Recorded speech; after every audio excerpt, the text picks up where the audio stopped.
അട്ടിമറിക്കപ്പെട്ട ഒതായിയും എടവണ്ണയും ഉൾപ്പെടെയുള്ള പള്ളികളിലെ ആരാധനകൾ അത് സ്വഹാബിമാർക്ക് പരിചയമുള്ളതല്ല. അല്ല, ഇതൊരു സുന്നി മൂല്യരല്ലേ പറയുന്നത് എന്ന് കരുതി തള്ളണ്ട. ഇതേതാണ് രേഖ? ഇത് പുസ്തകം ഏതാണ്? KM മൗലവി അറിയാത്ത ഒതായി നിവാസികൾ ഉണ്ടാവില്ല. KM മൗലവി എഴുതിയ പുസ്തകമാ. എന്താ ഈ പുസ്തകത്തിന്റെ ഉള്ളടക്കം? ജുമുഅയുടെ ഭാഷ പ്രാദേശിക ഭാഷയാക്കണമെന്ന് സ്ഥാപിക്കാനും ന്യായീകരിക്കാനും എഴുതിയ പുസ്തകമാ KM മൗലവിയുടെ ജുമുഅ ഖുതുബ. ആ ജുമുഅ ഖുതുബയിൽ പ്രാദേശിക ഭാഷയിലേക്ക് ഖുതുബയെ ട്രാൻസ്ലേഷൻ നടത്താൻ ന്യായവാദങ്ങൾ ഒരുപാട് ഉന്നയിച്ച KM മൗലവി എഴുതി അവസാനം പറഞ്ഞൊരു കാര്യമുണ്ട്. എന്നെ കേൾക്കുന്ന മുഴുവൻ വിശ്വാസികളും ഇഞ്ഞത്ത് കൈവച്ച് ചിന്തിക്കേണ്ട വിഷയം. സലീം ഹമദാനി പറയുന്നു, സുന്നത്തി ജമാഅത്ത് എന്ന് പറയുന്നത്, ഇസ്ലാം എന്ന് പറയുന്നത് സ്വഹാബിമാർക്ക് പരിചയമുള്ള കർമ്മം അവിടെയാണ്. എന്നാൽ നോക്ക് നിങ്ങൾ, KM മൗലവി പറയുന്നത് എങ്കിലും എന്ന് പറഞ്ഞാൽ ഖുതുബ മലയാളത്തിലാക്കണമെന്ന് നമ്മൾ വാദിച്ചാലും ഇവിടെ ശ്രദ്ധിക്കേണ്ടുന്ന മറ്റൊരു കാര്യമുണ്ട്. എന്താണ് ആ കാര്യമെന്ന് KM മൗലവി ആണയിട്ട് പറയുന്നു.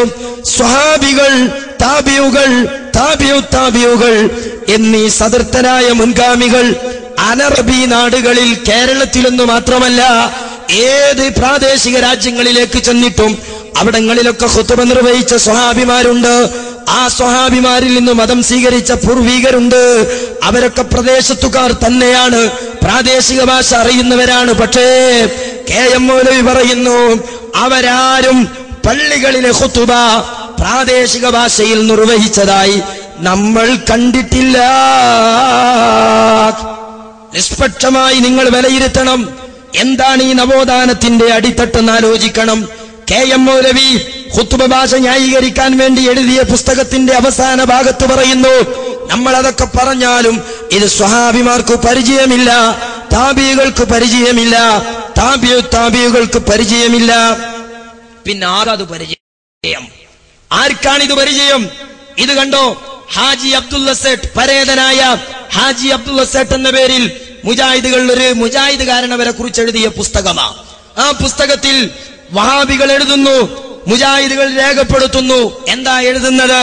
കേരളത്തിൽ ആദ്യമായി പ്രാദേശിക ഭാഷയിൽ ഖുതുബയോദിയത് സ്വഹാബിമാരുടെ പള്ളിയിലല്ല, തൊട്ടടുത്ത തലമുറയല്ല. ഏകദേശം 1940കളിൽ മട്ടാഞ്ചേരിയിലെ ഹാജി അബ്ദുള്ള സേട്ട് എന്ന് പറയുന്ന മുജാഹിദ് പൗരപ്രമുഖൻ, അദ്ദേഹത്തിന്റെ കാശ് കൊണ്ടുണ്ടാക്കിയ പള്ളിയില ഈ പരിപാടി ആദ്യമായി നടന്നത്. നിങ്ങൾ ആലോചിക്കൂ സഹോദരന്മാരെ, എന്താണ് സലീം ഹമദാനി പറഞ്ഞത്? സ്വഹാബിമാർക്ക് ഇത് പരിചയമുണ്ടോ? ഞാൻ പറയുന്നു, ഈ രാജ്യത്തെ ജനങ്ങളോട് നിങ്ങളിത് വിശദീകരിക്കണം. ഞാൻ അത്ഭുതപ്പെട്ടുപോയി, ഞാൻ ആശ്ചര്യപ്പെട്ടുപോയി. എന്തേ കാരണം? മടവൂര് മുജാഹിദും ചങ്ങരംകുളം മുജാഹിദും വേർപിരിയാനുള്ള ഒരു കാരണമായി ചങ്ങരംകുളം മുജാഹിദുകാർ പറയുന്ന ഒരു കാരണമുണ്ട്. എന്താണത്? മുൻഗണനാക്രമത്തിന്റെ പേരിലുള്ള പ്രശ്നമാണ്.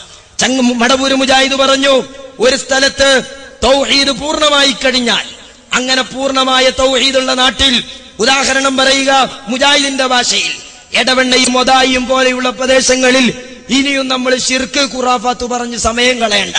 അവിടെ ഒരുപാട് ചെറുപ്പക്കാർ കള്ളു കുടിക്കുന്നുണ്ട്, മദിരാക്ഷിക്ക് അടിമപ്പെടുന്നുണ്ട്. അതുകൊണ്ട് അത്തരം നാടുകളിൽ മുൻഗണനാക്രമം അത്തരം ധാർമ്മിക ചുതികൾക്ക് കൊടുക്കണമെന്ന. അപ്പോൾ ചങ്ങരംകുളം മുജാഹിദ് പറഞ്ഞത്രേ മടവൂര് ഖുറാഫിയാവുകയാ. ഞങ്ങളെ സംബന്ധിച്ചിടത്തോളം ഒന്നുമുള്ളും മറ്റത് മുരുക്കുമാണ്, രണ്ടും ശ്രദ്ധിച്ചേ കയറാൻ പാടുള്ളൂ. പക്ഷേ ഞാൻ പറയുന്നൊരു വസ്തുതയുണ്ട്. ഇങ്ങനെ പറഞ്ഞ് മടവൂരിനെ കുറ്റപ്പെടുത്തുന്ന ഈ രാജ്യത്തെ ചങ്ങരംകുളം മുജാഹിദുകാർ അവരുടെ കേരളത്തിലെ ഈറ്റില്ലവും പോറ്റില്ലവുമായ എടവണ്ണയിൽ അവിടെയും തൗഹീദ് തന്നെ പറയുമെന്ന്